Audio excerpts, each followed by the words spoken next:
Bismillah, alhamdulillah, al khair wa syarru bi masyiatillah, wassalatu wassalamu ala habibillah, nabiyyina wa imamina wa qudwatina wa syafi'ina wa maulana Muhammad ibni Abdillah wa ala alihi wa ashabihi wa man tabi'a rushdah. Amma ba'du, faqad qala Allah ta'ala fil Qur'anil Karim, a'udzu billahi minasy syaithanir rajim, wa ma arsalnaka illa rahmatan lil alamin.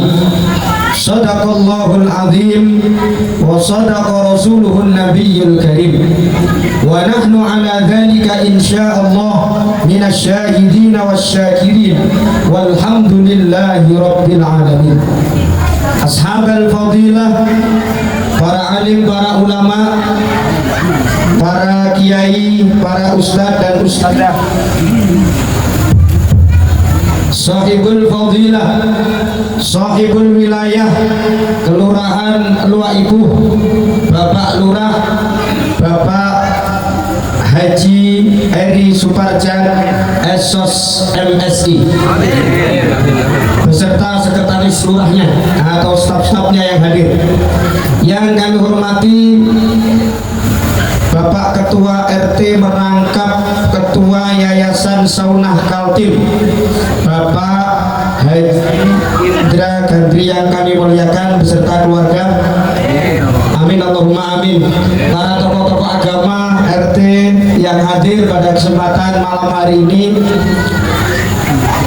pengasuh Pondok Pesantren Tahfidz Al-Quran Saunah Kalimantan Timur yang sudah tidak asing lagi, sudah terkenal se-alam raya, orang paling NU se-Kutai Kartanegara, Ustadz Agus Al-Mulaqab bi Gus Nur.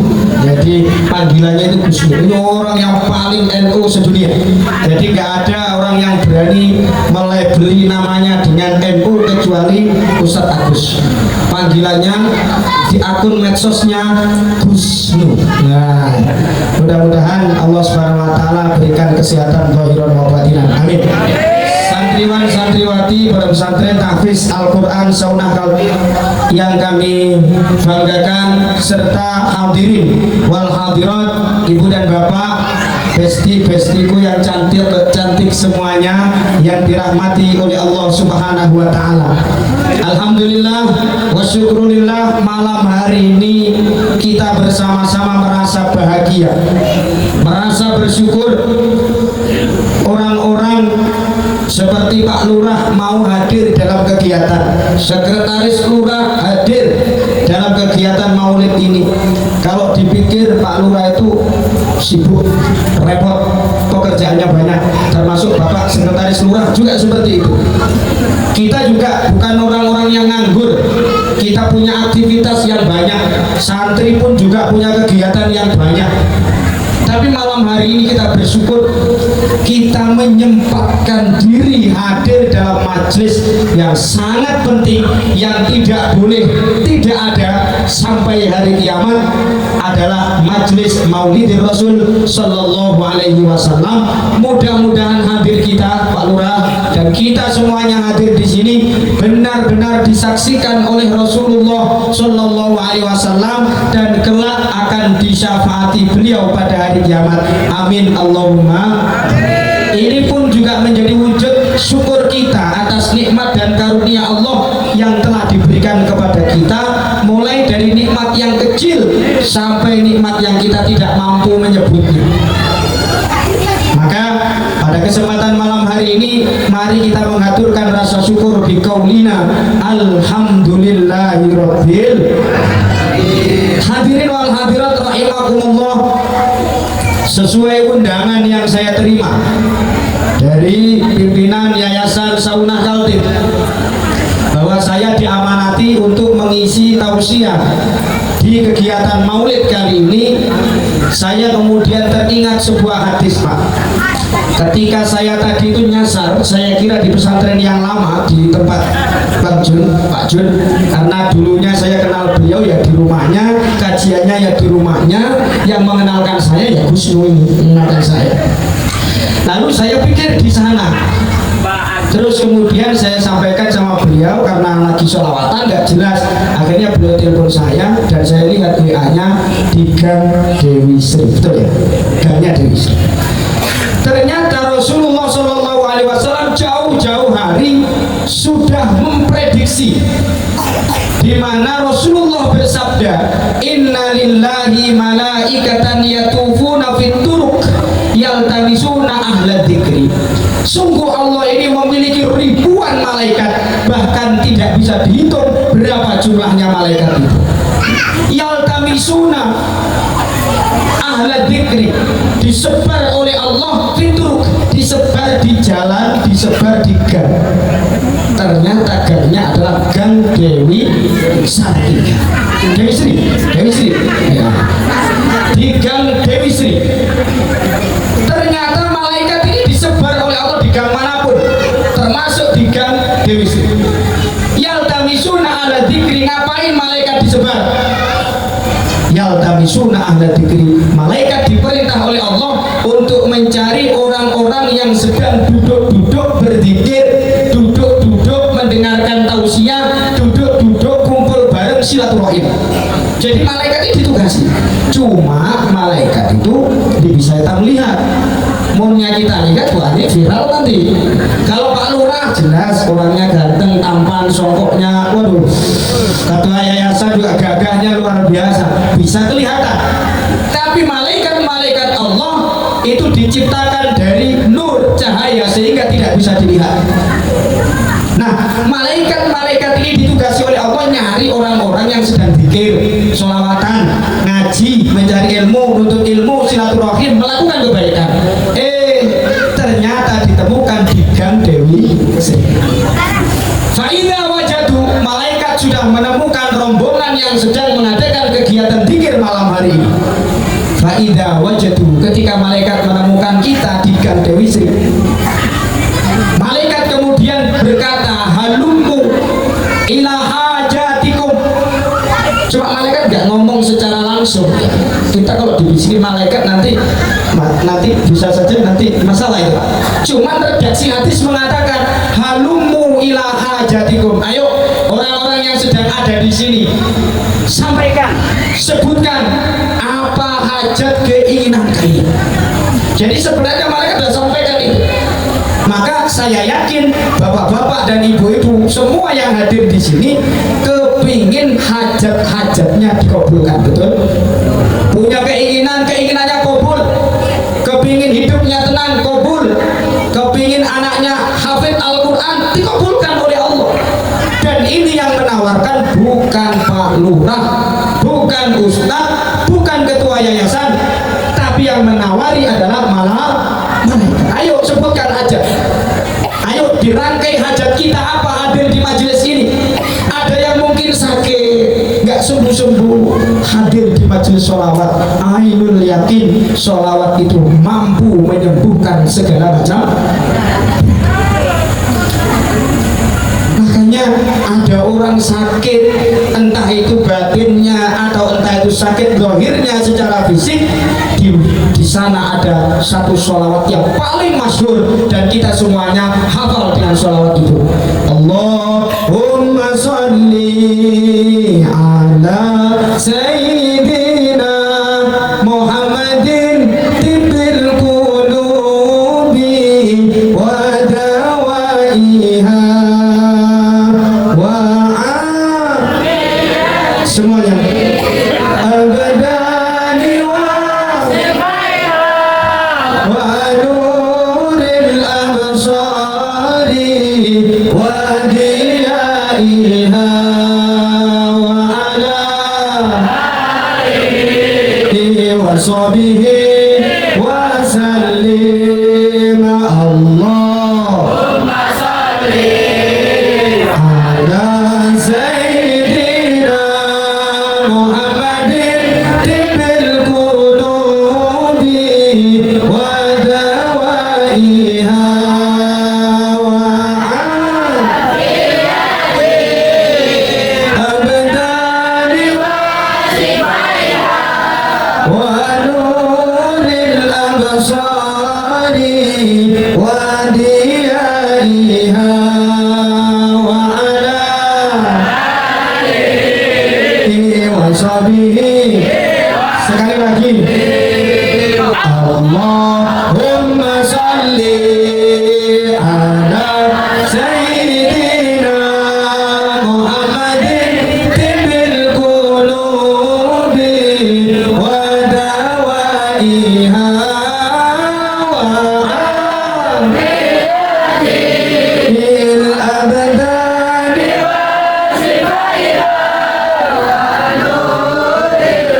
absari wa diyaiha wa ala alihi wa sahbihi wa sallim.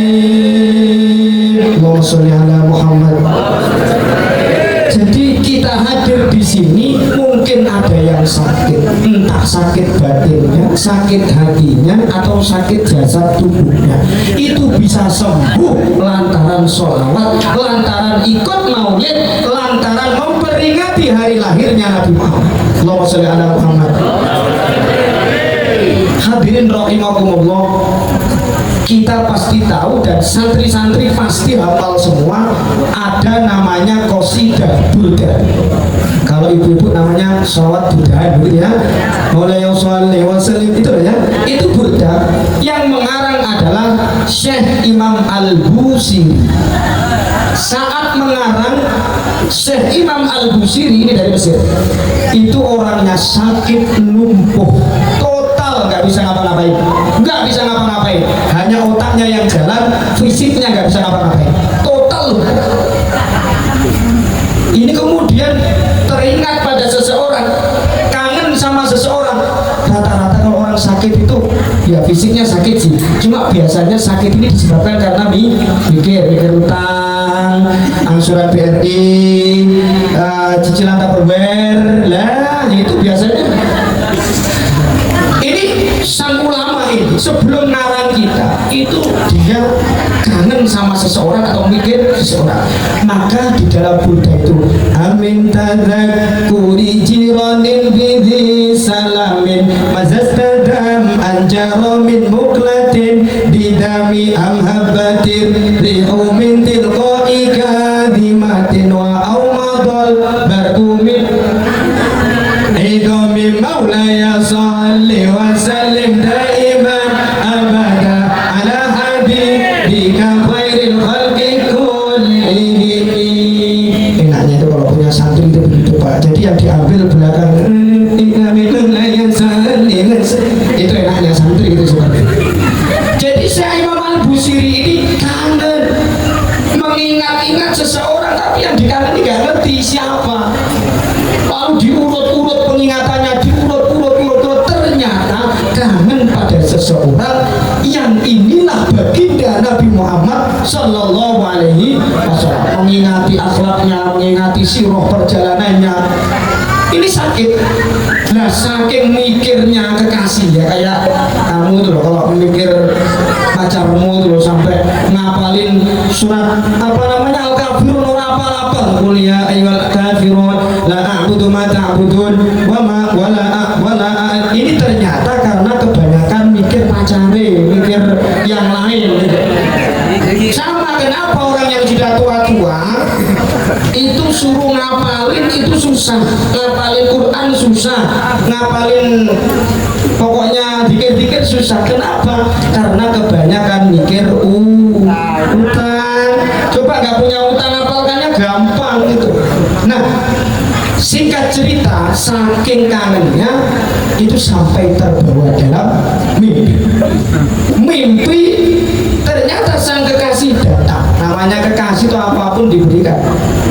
Datanglah Kanjeng Nabi Muhammad mendekati tubuhnya Syekh Imam Al-Busiri yang sedang terbaring karena lumpuh sakit.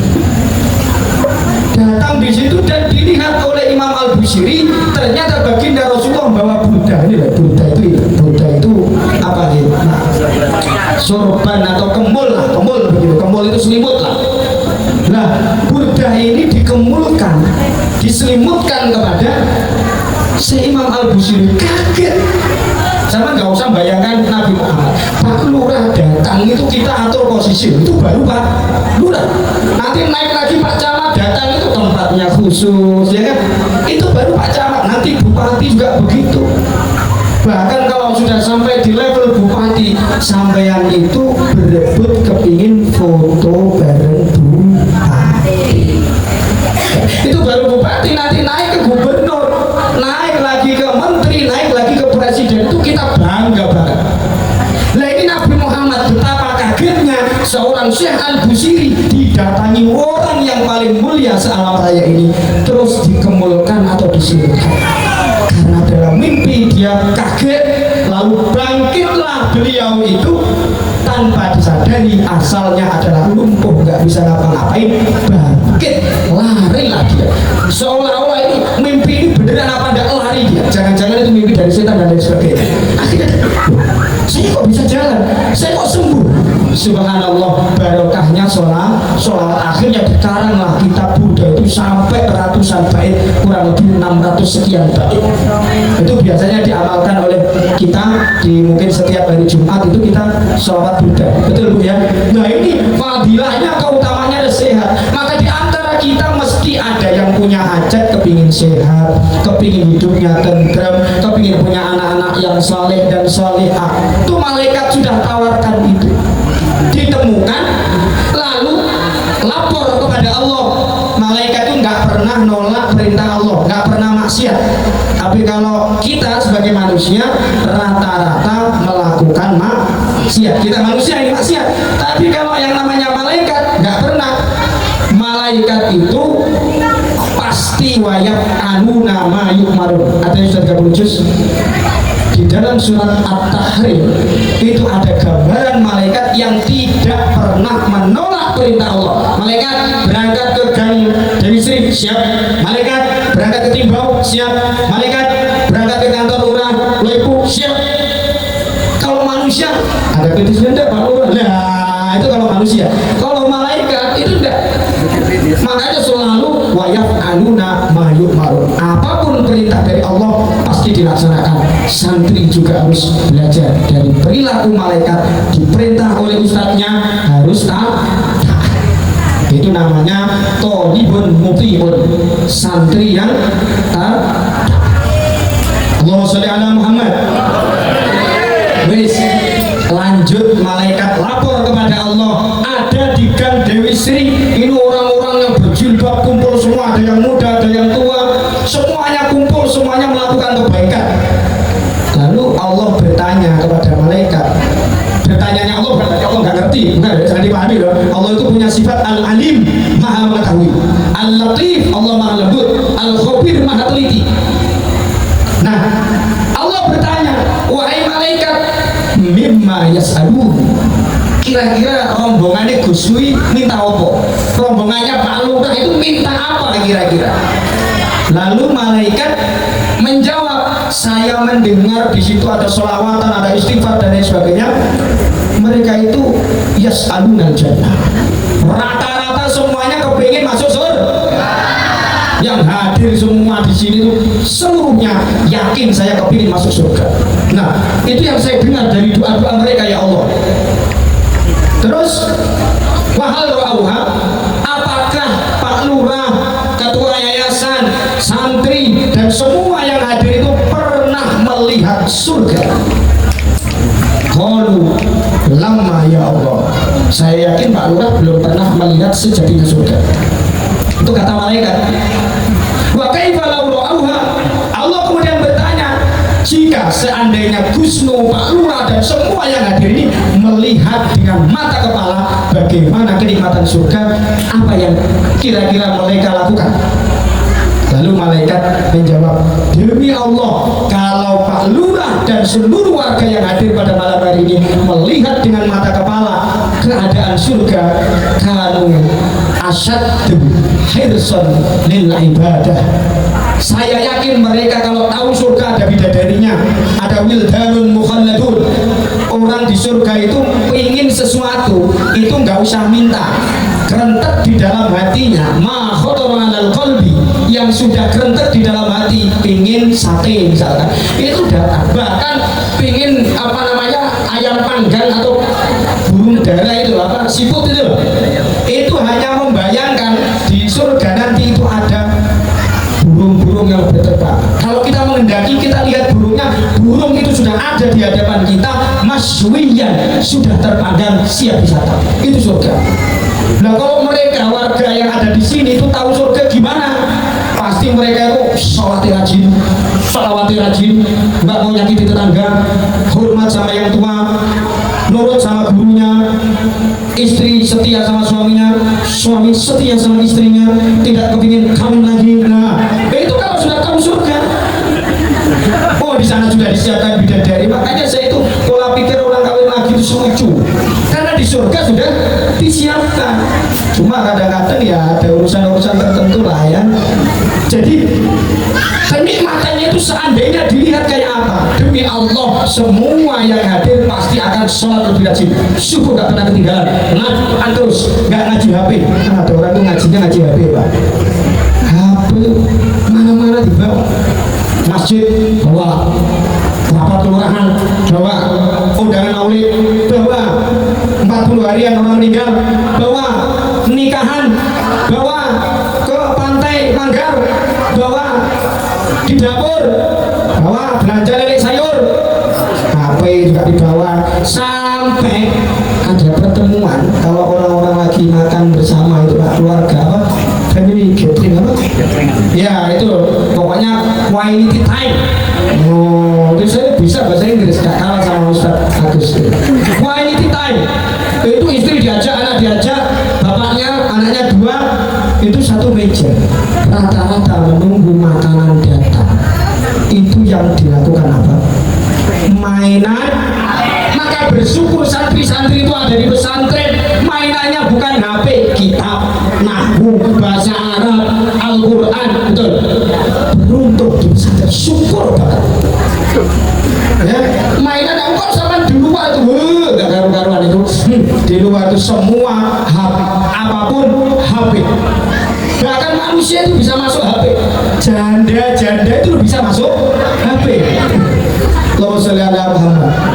Ya Allah, surga pasti kita akan aktif ibadah, nggak mau ninggalin sholat, puasa, Ramadan, zakat, ngaji, Quran.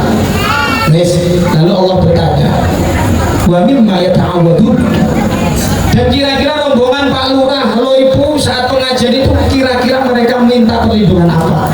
Saya dengar wa na'udzubika minan nar, mereka itu tidak mau masuk neraka. Mereka kepingin dilindungi agar supaya tidak masuk neraka. Halo Auham, apakah Pak Lurah dan kawan-kawan pernah melihat neraka? Belum. Kalau mereka melihat neraka sejatinya kayak apa? Kayak apa mereka? Demi Allah, mereka akan menjauhi maksiat. Mereka nggak akan nyakiti tetangganya, nggak akan nyakiti hati kedua orang tua. Santri nggak akan menyakiti hati guru-gurunya. Masyarakat akan rukun satu dengan yang lainnya, nggak mau nyebar hoax, nggak mau memfitnah, nggak mau menghancurkan. Itu kalau melihat neraka di hadapannya. Ini faidah di mana kita mau kumpul dalam kegiatan-kegiatan yang penting, ada zikirnya di dalamnya. Tadi Pak Ketua Yayasan sampaikan rumah kami los terbuka untuk kegiatan-kegiatan seperti ini. Ini luar biasa karena manfaatnya sudah disampaikan oleh Rasulullah Shallallahu Alaihi Wasallam, dan semuanya ternyata minta surga Pak. Hampir semuanya minta surga. Mudah-mudahan hadir kita nanti dapat surga. Amin Allahumma amin. Hadirin wal hadirat rahimakumullah, membicarakan maulid Nabi, baginda Nabi Muhammad ini tidak akan habis dibicarakan. Lisan fasih model apapun tidak mampu menggambarkan keindahan akhlak Nabi Muhammad. Jadi kita hanya mengambil tauladan yang sedikit saja. Allah berfirman, laqad ja'akum rasulun min anfusikum azizun 'alaihi ma 'anittum harisun 'alaikum bil mu'minina raufur rahim. Allah, gitu loh. Tes.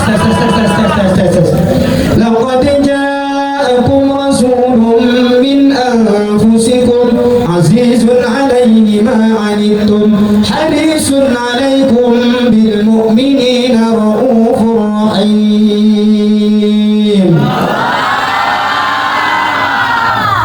Telah datang kepada kalian semua, ya termasuk kita semua Pak Ustaz, Rasulun min anfusikum, seorang utusan Allah, min anfusikum, dari jenis kalian. Berarti Rasulullah itu jenisnya manusia, dari golongan kita kan golongan manusia. Kan Allah ciptakan apa? Wa ma khalaqtul jinna wal insa illa liya'budun. Tidak aku ciptakan rombongan jin dan rombongan manusia kecuali untuk ibadah. Nah, Nabi Muhammad itu minal insi, dari jenis manusia, karena ada rasul atau utusan Allah itu dari golongan jin, yaitu para malaikat. Malaikat juga rasulnya Allah. Jibril itu sering disebut dengan rasul, utusannya Allah. Tapi beda dengan baginda Nabi Muhammad. Nabi Muhammad itu dari jenis kita, sama-sama manusia, sehingga Nabi Muhammad itu memaklumatkan dirinya bahwa Nabi Muhammad itu adalah manusia biasa, kayak Pak Lurah, kayak saya.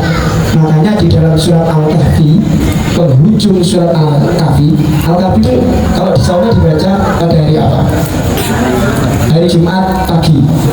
Manfaatnya orang kok baca surat Al-Kahfi tidak perlu beli skincare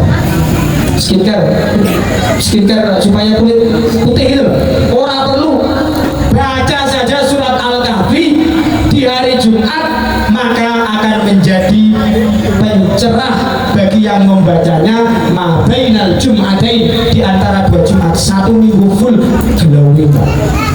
Jadi yang banyak apa kukul itu apa ya bahasa Indonesia, apa jerawatnya itu. Makanya saya melihat Gus Nur Pak, waktu dulu masih kumpul sama saya itu nggak kayak gini. Oh ireng Pak dulu. Hari ini kumpul dengan ahli Quran, bina ahli Quran, bina santri-santri, sekarang lebih glowing daripada dulu Pak. Karena apa? Ngajari anak-anak baca surat Al-Kahfi. Surat Al-Kahfi itu setiap hari Jumat, di penghujung surat itu ada ayat begini, Qul innama ana basyarum mithlukum yuha ilayya annama ilahukum ilahu wahid faman kana yarju liqa'a rabbih falyamal amalan salihan wa la yusyrik bi ibadati rabbih ahada. Jadi Nabi Muhammad itu juga manusia. Nabi Muhammad yo ngantuk, Nabi Muhammad yo capek, Nabi Muhammad yo makan, Nabi Muhammad yo minum, yo tidur, yo nikah dan lain sebagainya, sama seperti kita, supaya dampaknya terasa. Min anfusikum azizun, ini baru kriteria dan ciri-ciri Nabi Muhammad. Azizun alaihi ma'anitum. Ini agak serius sedikit Pak, agak serius sedikit. Ayo kita ngaji.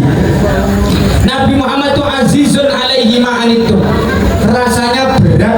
Nabi Muhammad itu menanggung seluruh derita umat. Jadi Nabi Muhammad itu tahu kalau yang bagian belakang itu angsuran BRI belum lunas, Rasulullah tahu. Beban-beban apapun permasalahan dalam ekonomi, keluarga, di masyarakat, Rasulullah itu semuanya akan ditanggung oleh Rasulullah. Sampai urusan sakaratul maut, Rasulullah yang nanggung seluruh sakaratul mautnya seluruh umatnya. Jadi Nabi Muhammad nanggung sakaratul mautnya Pak Lurah, saya, Gus Nur, semuanya ditanggung. Berarti nggak bisa kita bayangkan betapa sakitnya sakaratul maut. Itu Rasulullah nanggung. Di mana Rasulullah mau wafat, Rasulullah itu didatangi malaikat Jibril, didatangi malaikat Israel, malaikat pencabut. Nah, saya menyarankan jangan pernah mengikuti akun malaikat Israel. Nah, kalau sudah berkawan dengan itu nanti dikasih tahu, nanti kamu matinya tanggal sekian, jam sekian di tempat ini. Makanya harus nggak usah nomor WA, nggak usah dihubungi, sudah biarin aja. Malaikat Israel datang bersama malaikat Jibril di mana Rasulullah sedang sakit. Datang kepada Nabi Muhammad, izin mau nyabut nyawa. Nabi Muhammad sebelum dicabut nyawanya, Nabi Muhammad minta dua syarat. Syarat yang pertama, kamu boleh wahai Israel cabut nyawaku, silahkan, karena memang ini perintah dari Allah. Saya ingin satu syaratnya, gimana keadaanku nanti pada hari kiamat setelah aku cabut nyawa. Kata malaikat Jibril dan malaikat malaikat Israel, wahai kekasih Allah, ya Habib Allah, wallahi demi Allah tidak boleh seorang pun masuk surga pertama kali kecuali engkau sudah memasuki. Nabi Muhammad dapat kabar masuk surga itu enggak kok kayak orang Kutai Kartanegara, amin, dia. Kalau kita mudah-mudahan kita masuk surga, amin, kan gitu. Nabi Muhammad itu enggak biasa saja, oh gitu. Syarat yang kedua, bagaimana keadaan umatku yang sedang kumpul-kumpul di Gandum istri. Lalu kata malaikat, demi Allah tidak boleh umat-umat Nabi sebelummu masuk surga kecuali umatmu duluan yang masuk surga. Coba Nabi Muhammad itu sampai sedemikian rupa menanggung penderitaan umat. Oke, pencabutan nyawa dimulai, cabut sampai ke udel nggak ya bahasa pusat ya, campur-campur udel, campur Jawa, campur sampai pusat. Begitu sampai pusat Rasulullah merasakan, ya Allah sakit ternyata ya sakratul maut. Rasulullah yang terjaga, yang maksum, yang dosanya langsung diampuni oleh Allah itu masih merasakan sakratul maut, belum puncaknya, baru itu sudah sakit, mengadu, merasa apa ya, mengerang kesakitan sampai pada dadanya sesak, susah. Orang itu kalau mau meninggal dunia, saya itu menyaksikan ibu saya meninggal dunia, jadi seolah-olah sesak. Kenapa Muhammad juga mengalami, bahkan wajahnya menguning, pucat, dingin banget. Itu kemudian menyetop, Jibril, Israel stop, loro, sakit sakratul maut. Gimana Rasul, dilanjutkan apa enggak ini? Ibaratnya begitu, lanjut apa enggak? Sebentar, aku cuma bayangkan kayak apa nanti umatku merasakan sakratul maut kayak apa, itu yang tak bayangkan. Jibril, Israel, izinkan biar aku aja yang menanggung seluruh sakratul maut umatku, tak tanggung dewe, kata Rasulullah. Bayangkan. Setelah itu dicabut nyawanya Rasulullah, lepaslah nyawanya Rasulullah Sallallahu Alaihi Wasallam. Nah, sebelum sampai tenggorokan itu sempat terjadi di dalam riwayatnya Rasulullah begitu. Jadi orang sudah mau lepas nyawanya. Rasulullah itu kemudian seolah-olah mulut mulia beliau itu apa ya? Kalau bahasa kita itu umi mau seolah-olah mengucapkan sesuatu tapi nggak pakai suara itu. Kebetulan Sayyidina Ali dan istrinya Siti Fatimah sebagai putrinya Rasulullah sedang mendampingi dan merawat Rasulullah. Sayyidina Ali langsung tanggap, telinga Sayyidina Ali didekatkan pada mulut mulianya Rasulullah, seolah-olah kepingin apa sih pesan terakhirnya Rasulullah. Ternyata terdengar as-salata, as-salata, as-salata, wa ma malakat aimanukum, wa ma malakat aimanukum, wa ma malakat aimanukum. Rasulullah sebelum nyawa lepas, Rasulullah pesan dua hal supaya Sayyidina Ali mengamalkan. Kalau begitu juga umum bagi kita mengambil dua pesan Rasulullah, sholat, sholat, sholat. Wa ma malakat yaminuk, berbuat baiklah sesama manusia. Pesannya cuma dua, kalau digabungkan berarti hablum minallah, hablum minallah. Itu pesannya Rasulullah. Sholat, makanya jangan tinggalkan sholat dalam keadaan apapun, serepot apapun, mau rapat mau apa, jangan pernah tinggalkan sholat. Halo, do you understand about my speaking? Don't leave your praying to Allah. Jangan pernah tinggalkan sholat dalam keadaan apapun. Wong Rasulullah itu sampai nanggung, ya Allah kayak apa umatku nanti. Makanya pesennya ojo tinggal sholat, jangan ditinggalkan sholat. Insya Allah semua yang ada di sini sholat.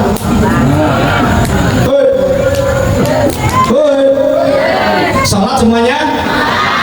Sholat, jangan dijawab insya Allah. Dimari sama Pak Lurah, mau sholat kok insya Allah. Sholat itu wajib kok insya Allah. Kecuali kalau Pak Lurah ngundang RT untuk datang rapat, insya Allah ya Pak, ini saya mudah-mudahan sehat, insya Allah datang. Tapi kalau sholat ya jangan ditinggalkan insya Allah. Insya Allahnya iya apa insya Allah tidak?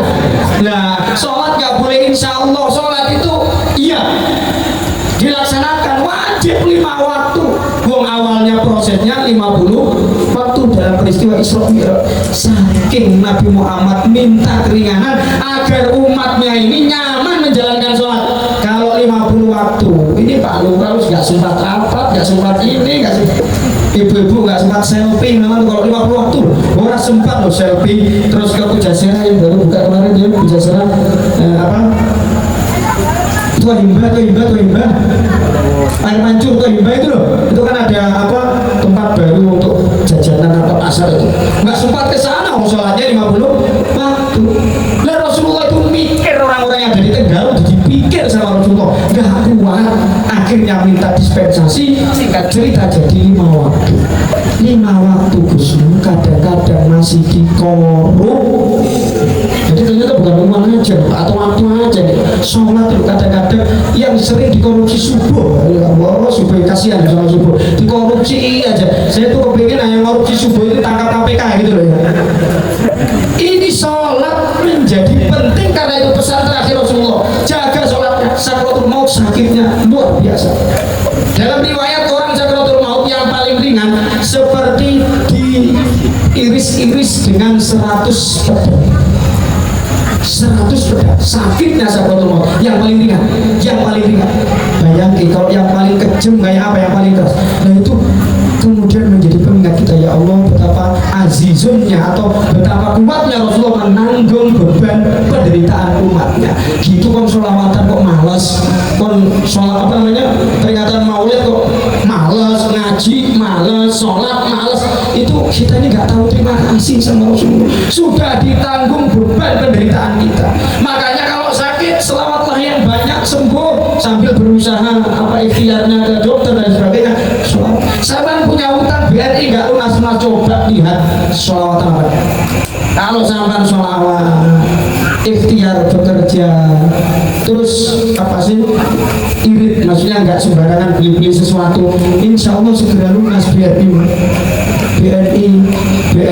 cicilan PCX segala macam. Orang sekarang gaya seorang mikir sing penting punya, ngeredit orang urus sing penting punya. Sekarang dipermudah, umroh aja lo berangkat dulu hari ini. Wah, habis umroh stres Pak, mikirin titilannya itu tadi. Makanya saya sendiri sering bawa jemaah umroh itu, kalau jenengan belum mampu berarti belum kewajiban, nggak usah dipaksakan. Kalau jenengan mampu dan punya niatan yang baik dimampukan oleh Allah, orang usah utang-utang. Biar murung lunas, jeruk mana tambah mana, belum sampai apa penutupan itu sudah ditawari lagi. Itu ternyata sholawat. Coba lihat anak-anak, kita pernah sholawat namanya sholawat narian ibu-ibu yang Jumat, habis sholat Jumat ibu-ibu biasanya narian ditimbau di mana-mana itu narian. Itu kan ada alladzi tanhallu bihil uqad, masalahmu apapun rapat ributnya gak karu-karuan, misalkan itu dengan sholawat lembut. Contoh paling konkret, pengajian kok lama betul ustaznya nggak selesai. Coba sholawat Muhammad pulang itu jamaah, bos nggak usah pengajian sampai di sini, Allah muafiq nggak perlu. Allah Muhammad pulang itu sudah jamaah. Orang tahlilan, orang acara haul itu kalau orang sini kan biasanya assalamualaikum dari ajak pulang gitu ya. Ada juga yang pakai Allah Muhammad, itu tandanya pulang, sudah kenyang pulang. Itu sholawat loh. Masalah akan terurai. Alladzi tanhalu bil uqad wa tanfariju bil qurab. Sedih-sedihnya itu hilang. Ketika jaringan mahalul qiyam itu semuanya hilang. Sedih, masalah apapun hilang. Wa tanfariju bil qurab wa tuqdu bihil hawaij. Hajatmu semuanya dikabulkan. Barokahnya apa? Barokahnya sholat. Allahumma sholli ala Muhammad. Wis ditanggung oleh sholat.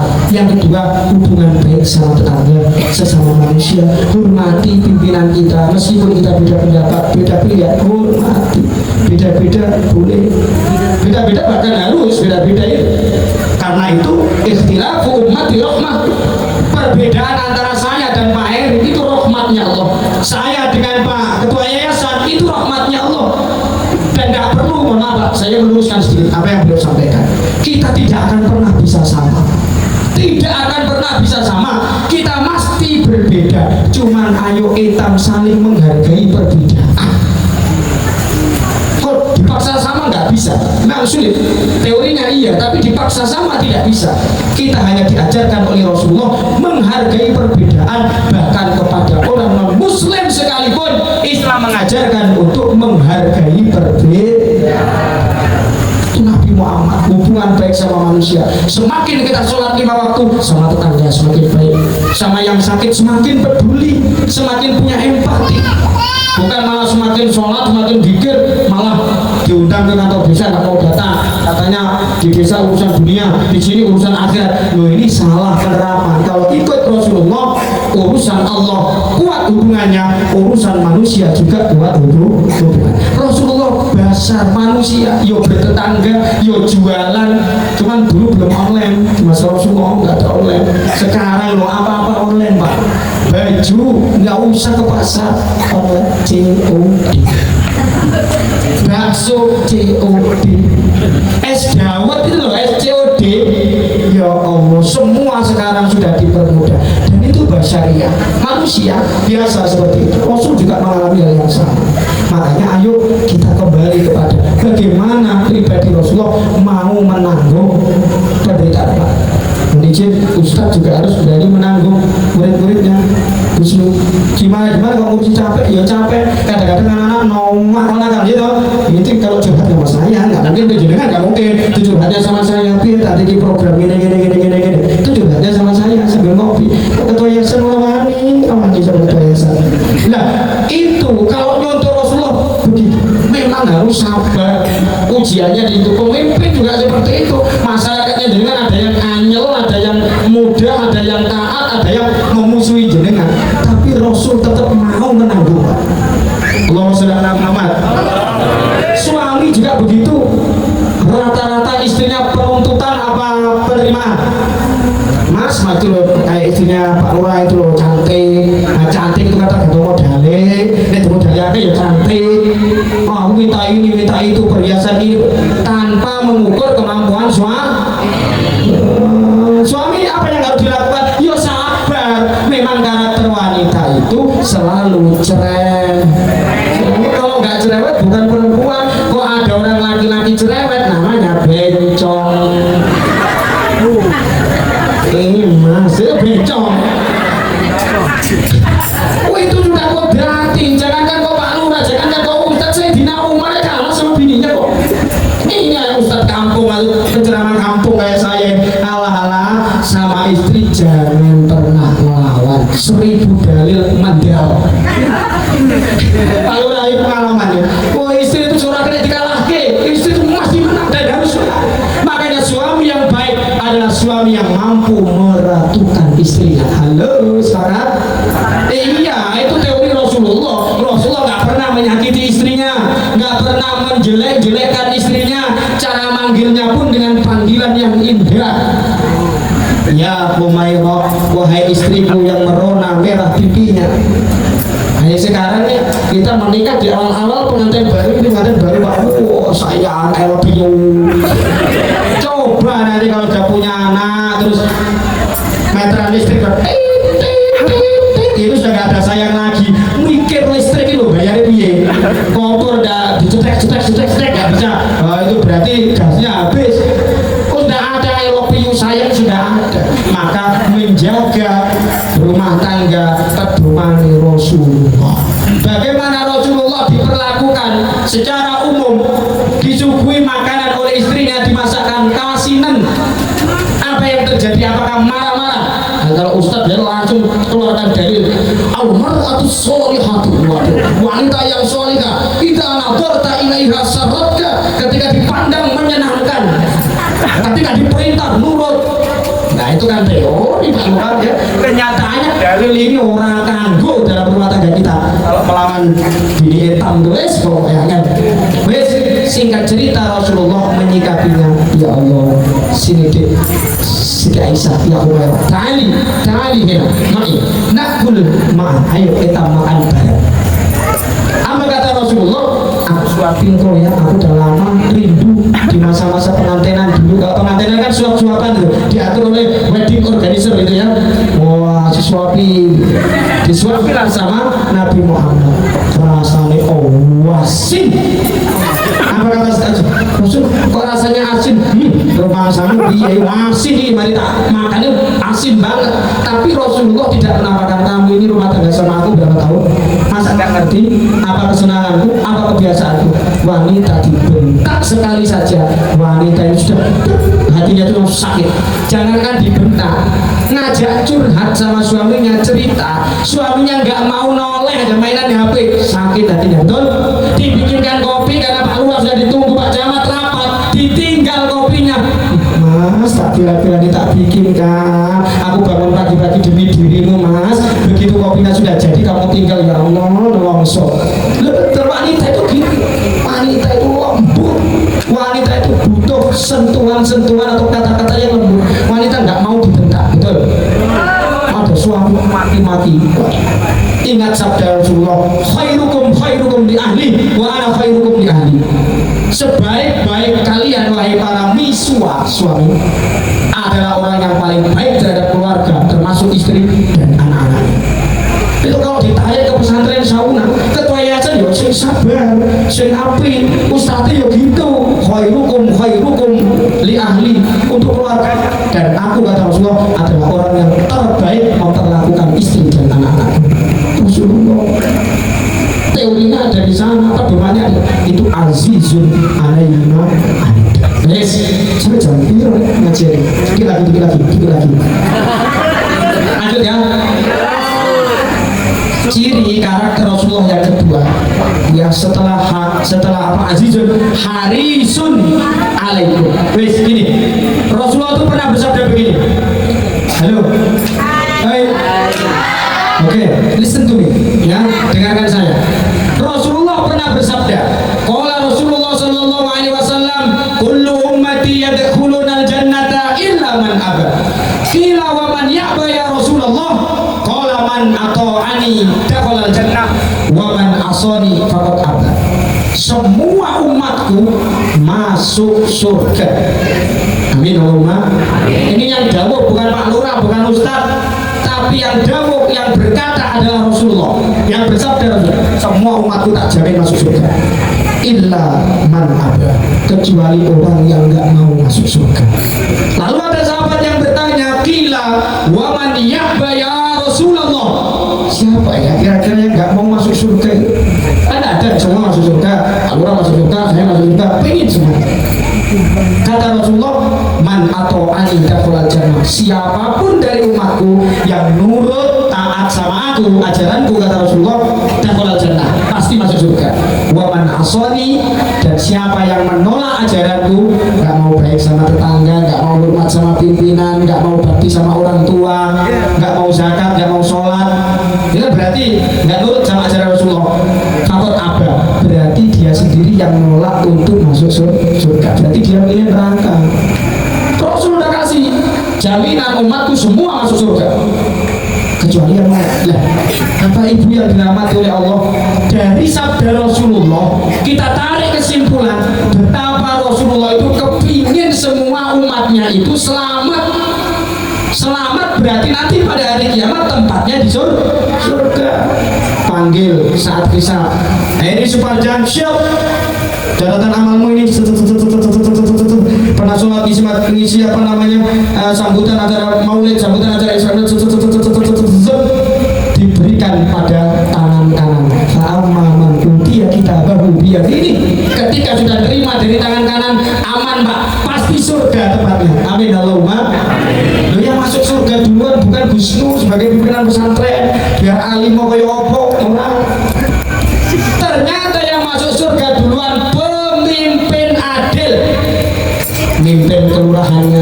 Ini yang masuk surga Ustadznya Keriman. Ustadznya itu nggak ada hadisnya disebut. Orang yang pertama kali mendapat perlindungan Allah dan akan diselamatkan, yang pertama imamun adil. Jadi bersyukur Pak dengan diamanati sebagai pemimpin di kelurahan ini. Keadilan yang jenengan bawa mengantarkan surga. Suami yo, pimpinan dalam rumah tangga yang adil sama istrinya. Adil itu wad'u syai' fi mahallih, menempatkan sesuatu pada tempatnya, sehingga istri merasa nyaman di sisi suaminya, merasa tenang. berarti ini surga, maka rumahnya ditulisi baiti jannati, rumahku surgaku. My home is my paradise. Ya, rumahku surga. Terus iki Nabi Muhammad kepingin kita semua etam segalanya ini taman surga. Kepingin etam segalanya taman surga. Nggak mau Rasulullah itu ada umatnya yang di neraka. Bahkan cucunya beliau masyhur dalam riwayat-riwayat Syekh Abdul Qadir Al-Jilani itu kalau ada orang-orang yang ikut mengamalkan ilmu-ilmunya Syekh Abdul Qadir Al-Jilani di neraka itu dicari satu-satu. Siapa tahu ada pengikutku yang ada di dalam neraka, tak selamat ke semuanya.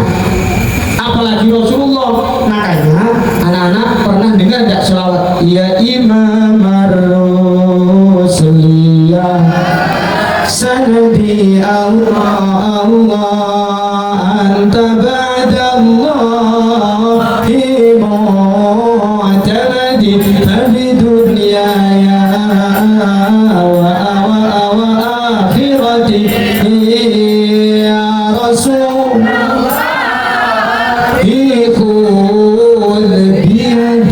kalau disaulah pasti paham ya Imam Ar-Rusli ya sanati, wahai pemimpin seluruh Rasul. Ya Imam Ar-Rusli ya sanati, wahai sandaranku. Jadi sampai sebanyak apapun salah, sebanyak apapun khilaf, tetap harus tidak boleh putus asa dan bersandar kepada Rasulullah. Ya sanati, sandarkanlah diri kita kepada baginda Nabi Muhammad dengan berselawat. Anta ba'dallahi mu'tamadi, engkau setelah aku bergantung kepada Allah. Allah itu kan tempat bergantung. Gantungkan utangmu kepada Allah, gantungkan masalahmu kepada Allah, gantungkan problemmu kepada Allah. Banyak-banyak etam baca surat Al-Ikhlas. Qul huwallahu ahad, Allahus, Allah maha apa ya, sebagai gantungan kita. Maha apa sih itu? Allah itu apa? Tempat bergantung. Semua urusan hambanya nggak punya rezeki, Allahumma rizqna rizqan kasiran halalan, minta sama Allah. Allahumma aslih dzurriyyati, ya Allah perbaiki keluargaku, dan toke urusan sama Allah. Anta ba'dallah mu'tamadi, engkau adalah orang setelah Allah yang harus menjadi peganganku. Jadi pegangannya sampai dalam rumah tangga Rasulullah, memimpin kelurahan Rasulullah, ada sidik tablik amanah fatona. Insya Allah kalau berpegangan mu'tamadnya Rasulullah semua. Lalu kemudian fabi dunia ya wa akhirat, duniaku berpegangan sama engkau, akhiratku berpegangan juga sama engkau. Kenapa? Nanti kita berharap dapat syafaat. Kita berharap dalam syafaat. Syafa'lana lana lana ya habibana, syafa'lana lana lana ya habibana, laka syafa'at ya Rasulullah ya Nabi ya Nabi ya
terakhir harisun alaihi ma'anitum harisun alaihi ma'anitum fil mu'minina raufur sayang. Pemimpin itu sayang, ustadz harus sayang sama muridnya, nggak boleh mengajar dengan kekerasan, betul Pak Ketua, nggak boleh bully, nggak boleh menjatuhkan. Rasul itu sama anak yatim sayang, makanya biasanya ada santunan anak yatim Mbak Lurah ya, santunan anak yatim, santunan apa kaum duafa. Nggak pernah ada santunan anak yatim dan janda. Wah itu masalah Pak. Janda ini bisa janda biran juga Pak. Makanya bahasa yang dipakai Pak Lurah santunan anak-anak yatim dan duafa ya, mencakup janda, maksudnya janda-janda yang tua-tua loh, janda-janda yang agak terus tuh ya tidak usah dimasukkan Pak, itu sudah banyak yang rawat itu, yang banyak yang ngincar janda yang benar-benar secara ekonomi, secara membutuhkan. Nah Rasulullah itu wakana yarfuku wakana rohimun bil yatama wal armalah. Nabi itu santun terhadap anak-anak yatim, mereka itu halang saja Pak. Mereka sama, haknya sama dengan kita. Maka saya berharap pendidikan itu menampung anak-anak yatim, karena orang yang rawat anak yatim tidak ada tempat lain kecuali bareng Rasulullah di surga. Amin Allahumma. Sama juga begitu Pak ya. Alhamdulillah anak-anak yang kurang mampu itu dirawat, ditampung. Justru mereka kadang-kadang punya nilai lebih daripada orang-orang yang mampu. Ini Rasulullah. Mudah-mudahan 3 kriteria Rasulullah ini bisa kita ambil hikmahnya, kita terapkan dalam kehidupan kita sehari-hari. Yang pertama apa tadi? Yang pertama Rasulullah itu azizun alaima, itu berani menanggung kepada siapa tahu suami sudah qabil tu nikah wa tazwijah bil ma'ril madkur. Aku terima nikahnya Fatimah binti Mansur dengan mas kawinnya seperangkat alat sholat tunai, berarti sudah harus tanggung jawab selama hidupnya. Yang kedua, kita orientasi hidup harus membuat orang lain maslahat, harus membuat orang lain baik. Jangan sampai kehadiran kita membuat orang lain jadi masalah. Pesantren hadir di tengah-tengah gang ini memberikan kontribusi positif bagi warga sekitar. Nanti akan muncul kader-kader yang akan memberikan manfaat bagi masyarakat. Dan yang terakhir, ayo berlaku etika yang baik, yang lembut, yang sopan, yang berakhlak, berdakwah. Biarpun kebenaran yang ingin kita sampaikan, kelembutan, kesopanan, akhlak adalah nomor 1. Kalau penceramah, berdakwah kencang, kalau nggak sholat jamaah di sini jangan ikut pengajian saya, wah itu kabur semua Pak. Kita nggak usah repot-repot, sudah mahalul qiyam. Orang yang dosanya setumpuk pun ikut mahalul qiyam, ikut sholawat. Itu loh, kita ini menjadi rohimun bil mu'minin. Biarpun kita nggak ngerti apapun, ketika sudah ya Nabi salam semuanya ikut, mau pinter nggak pinter, sugih kere, semuanya ikut. Itulah hebatnya Rasulullah di dalam berdakwah. Mudah-mudahan dapat kita terapkan dalam kehidupan kita sehari-hari. Sekali lagi Pak Lurah, I am so sorry because my speaking is very long time. I am so sorry Mister.